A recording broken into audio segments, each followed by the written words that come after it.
It's Dystopian Wars week, and we have 3 Crown starter sets to be won.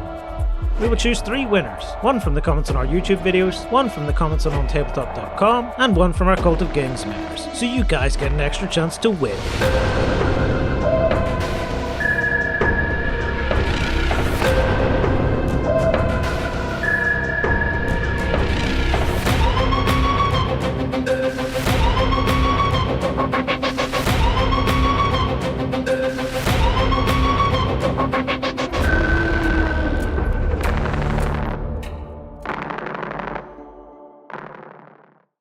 Hello, welcome back to the Admiral's Table. I am James, this is Parker. We're here from Warcradle to talk about some of the more intricate rules in Dystopian Wars. Parker, what are we talking about today? Today we're going to be talking about advanced damage and crippled effects that happen to ships. Yeah, that's it. So in the core rules, you're playing just the core rules, which is normally probably, I'd assume, the time you'd look up some of the more advanced stuff. You might have played a couple of games of the core rules where if a model takes damage equal to its hull rating, it becomes crippled. The opponent scores a bunch of victory points, and the model is then removed from play. In the advanced rules, it works very similarly. If you take damage equal to your hull, the model is crippled. You score victory points, but you do not remove the model from play because it is still going to hang around in maybe a slightly detrimental way. So Parker, what you've done is you've just made an attack roll over here, made an attack action. You've rolled the dice, and we're skipping ahead. We've cut out the boring bits, You already right? know how action rolls work. Exactly. You need to see this. So we've made the action roll, I've made the resistance roll, and this is what's left. We've got a whole bunch of hits here. Yeah. Let's. This target here is currently on 6 points of damage. Okay. And you have got how many hits there? Well, I've grouped them already into 4s because we've got an armour of 4. So I've done 1, 2, 3 hull points of damage, and this group here will just be ignored for now. So that model has now hit 9 hull points. So rather than putting a 9 here, I'm removing that token. I'm giving it one of these little crippled model markers. That means that model is having bad times. It's in trouble. When a model is crippled, it stays in play. It can still take part in the game. It can still move, shoot, do all the things you want. But it has a few things that give it a bit of a negative, a debuff, if you like. Yeah.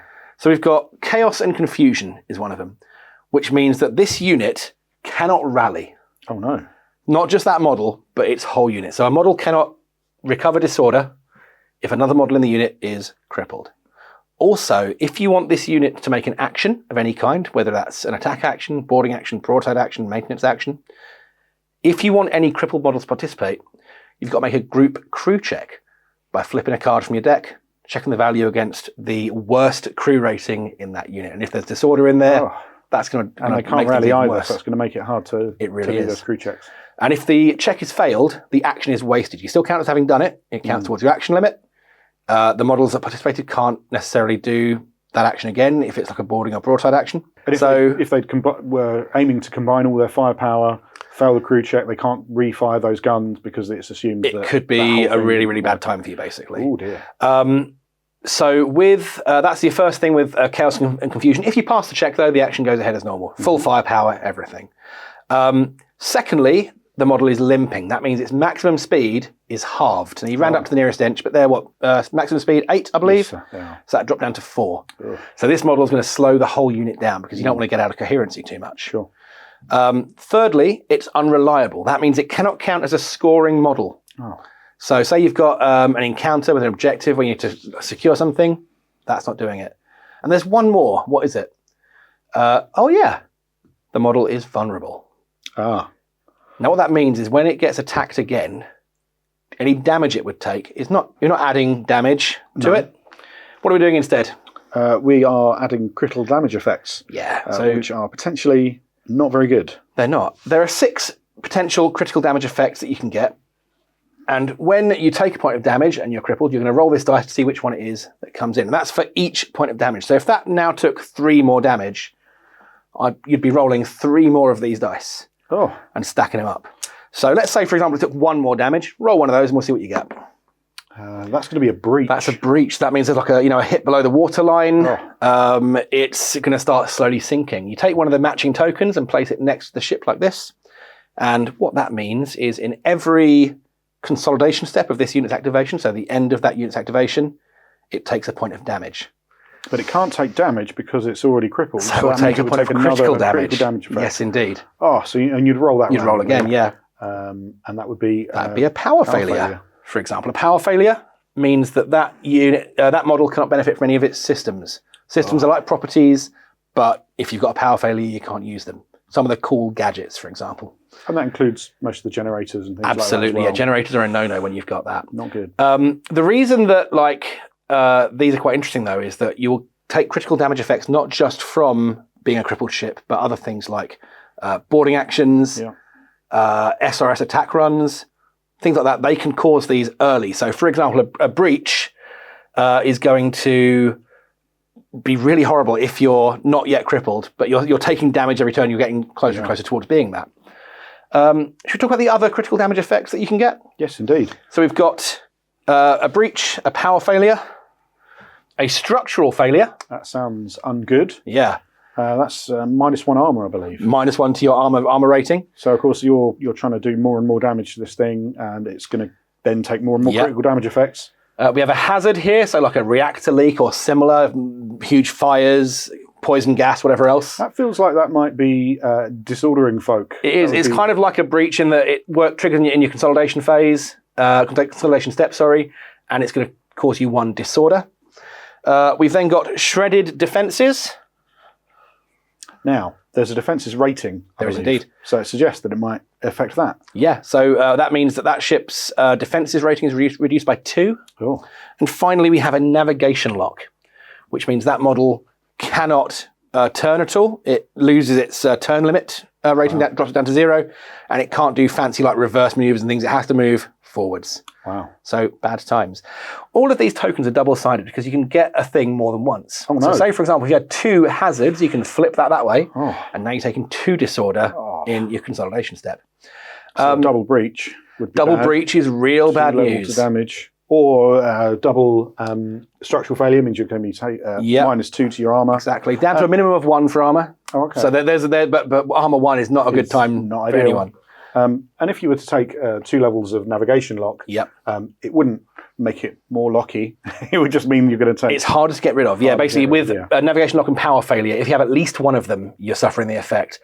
You can get rid of these because they'll stay there permanently until they're got rid of. You can get rid of them through maintenance actions, special action you can make with your ships to repair them.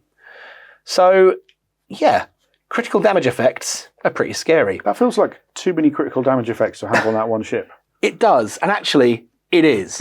When a model has taken critical damage effects equal to its mass value, mass rating, sorry. So its mass of this is 3, I believe. And that could be 1, 2, let's say one of these is a double. So the double counts as 1 for the purposes of this. So the double counts as... So this is just the equivalent of putting 2 individual tokens down. It's just to save some space. So we've got 1, 2, 3 here. It's mass 3. If a model has as much critical damage as its mass and it is crippled, it suffers a catastrophic explosion. Oh dear. I know, right? They have to both be true, though. So say, for example, this model was on 4 damage and had a bunch of these. It's all right, but the moment that ticks over into being crippled, kaboom. The way a catastrophic explosion works is the model is removed from play. First of all, we remove the tokens from it. Before you remove it, though, you measure around it a number of inches equal to its mass. Now, I'm really hoping that these guys are going to be within its mass. Unfortunately, it's got mass 3. Yeah, so it's not going to happen, is it? It's not going to happen. But that one there certainly is. Albion, oh no. And there's no dice roll involved. It's just 1 damage and 1 disorder. So we flip the disorder token. Flip that. And it's got 8 damage, but it's only got 9 hull. So that would mean that model is now crippled. So we would now put this on there, and that one is removed from play. Now, if I already had 2 critical damage effects, and this was to take another critical damage effect because it would take damage from the catastrophic explosion, that would then... It could explode, because if this is already crippled, that damage it takes becomes critical damage, and you can get a little chain reaction. Wow. Check out the Let's Play we did if you want to see a few more of those. One final thing I will say, let's say this one's been removed from play, this one's here, and it's got 8 damage on it already. If you made that same attack action at this one, and you did 3 points of damage, as we've seen over here, The way you'd resolve them sequentially. So the first one would cripple it. And then the next and the other two would be critical damage effects, and we'd roll those. You'd roll those. Trigger defences and a breach. So you'd put those straight on there, like so. And of course, if I couldn't get rid of the breach before my turn finished, you'd take I'd another then point. Take another point of damage because I've got a mass of 3. Yep. That would create another catastrophic explosion. Yep. Fix your breaches, people. No one likes a breach. That's it. So as you can see, when a model is crippled, it starts taking some significant penalties, and it's at real risk of blowing up. So what can you do to prevent that from happening? I mean, it feels like I'd want to get it out of the way somehow. Possibly even withdraw it. Maybe, yeah. So at the start of a unit's activation, let's say that this one was back in play and we're about to activate this unit. At the start of the activation, you can choose to withdraw any number of crippled models in the unit. Now, the opponent is still scored victory points because you score victory points for crippling, not for destroying. Yeah. But by removing that from play, you're preventing the inability to rally, you're preventing it slowing your unit down, the fact that your unit is going to struggle with making actions potentially, and also you're not letting the opponent blow it up in the middle of your line. Yeah. So often withdrawing is the better part of valor. Yeah. And also, I mean, there may be in future campaign rules and things where you get benefits of models that have been withdrawn rather than blown up, for example. So yeah, I think in a nutshell, really, that is the advanced damage rules. Yeah. It's one of the most fun parts of the game. Oh, yeah, especially when you start chaining things together and you start adding extra critical damage effects and levels of disorder on top of it. And should you remove that crippled ship because maybe it can still do something to engage, and there's like a lot of juicy decision points there. Absolutely. To the point where I would say if you're playing with the core rules and you want to add a little bit of spice, just add those rules in. Just add the critical damage effect and crippled model rules in. And straight away you'll start feeling the breadth of the game and the depth that you can go into with some of the stuff.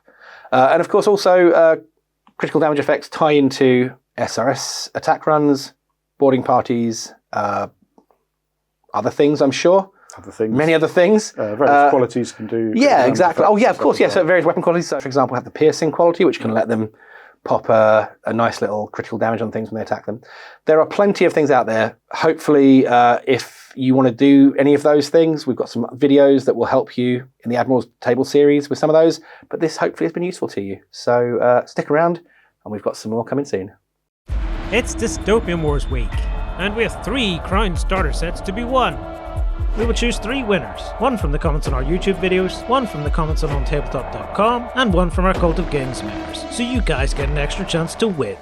Go ahead and check out our other content on screen now, and while you're at it, why not hit subscribe, and remember to ding our dong. Go on, you know you want to click it, go on.